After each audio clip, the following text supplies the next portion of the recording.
Welcome back to From the Pages of Pro Wrestling Illustrated, September 1983. This issue opens by immediately situating itself as a debate-driven, opinion-heavy edition of the magazine.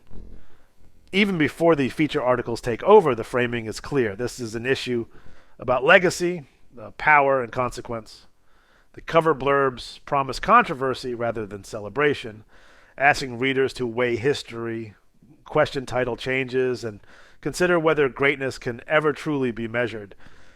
The magazine signals that it wants the reader thinking, arguing, and participating, not just flipping pages. Inside the publication information and editorial credits establish the familiar PWI voice. Stanley Weston's publishing banner and Bill Apter's editorial leadership frame the issue within the magazine's long-running identity.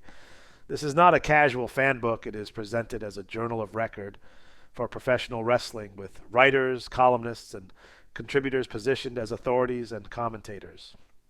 The opening section, Between the Falls, functions as a bridge between reader and magazine. Editorial notes and reader correspondence appear here, blending feedback with direction. The tone is conversational but confident, acknowledging the readership while reinforcing that PWI will continue to take strong positions even when those positions provoke disagreement. Ringside, written by Bill Apter, follows with a more analytical tone. This column examines major title situations and power shifts across the wrestling landscape. Championships are treated as political tools as much as prizes, and Apter's writing emphasizes the ripple effects that title changes create. The focus is not just on who holds the belt, but on what that decision means for promotions, challengers, and credibility. King's Court by Peter King shifts the perspective slightly, focusing on wrestling culture itself. The column reflects on live event atmosphere, crowd behavior, and the relationship between fans and performers. It reads as observational rather than declarative, capturing the feel of wrestling as an experience shared in arenas rather than simply watched. The mood darkens with Dressing Room Doom, written by Stu Sachs.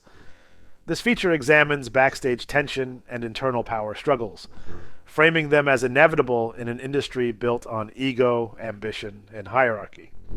The article suggests that conflicts behind the scenes can be just as impactful as those played out in the ring, and often far more damaging. One of the emotional centers of the issue is the anguish of Mr. Wrestling II, and this feature is written with a sense of inevitability, framing the wrestler as a man bracing for a collision he cannot avoid. The build toward Junkyard Dog is not presented as a simple feud, but as a psychological and physical reckoning.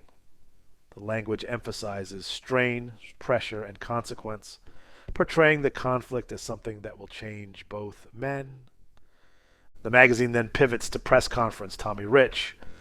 This piece captures the tone and content of a media appearance, presenting Rich as outspoken and direct. Quotes and positioning are highlighted, reinforcing the idea that words, not just matches, shape wrestling narratives. The press conference format gives the article a different rhythm, slowing the reader down and emphasizing accountability. Controversy returns with Roddy Piper regains the U.S. title. Why it will be bad for wrestling. This article is deliberately provocative. Rather than celebrating the title change, the piece argues that Piper's victory carries negative implications.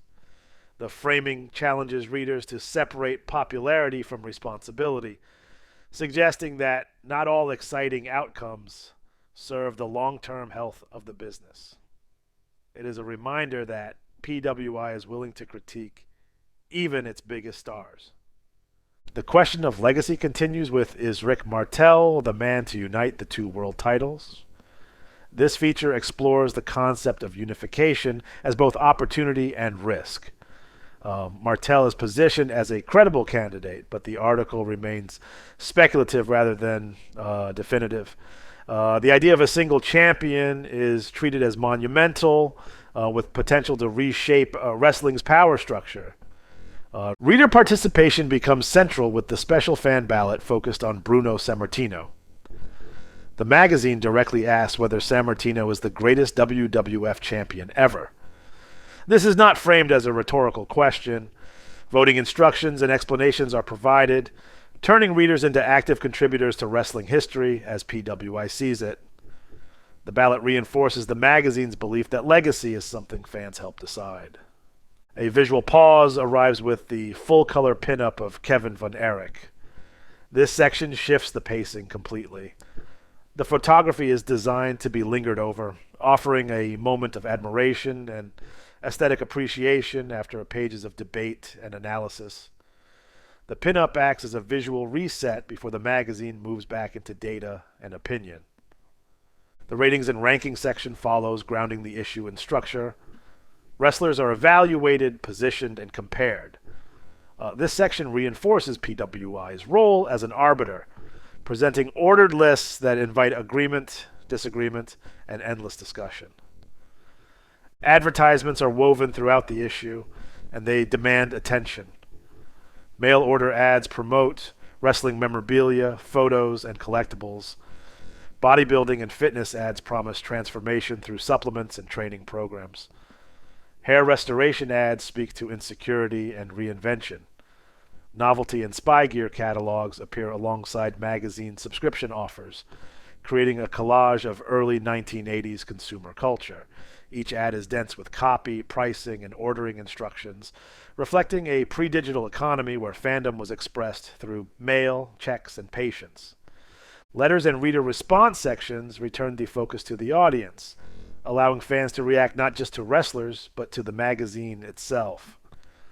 Praise, criticism, and debate filled the pages, reinforcing that wrestling fandom is vocal and deeply invested. The issue closes with Off the Rope, written by Dan Shockett.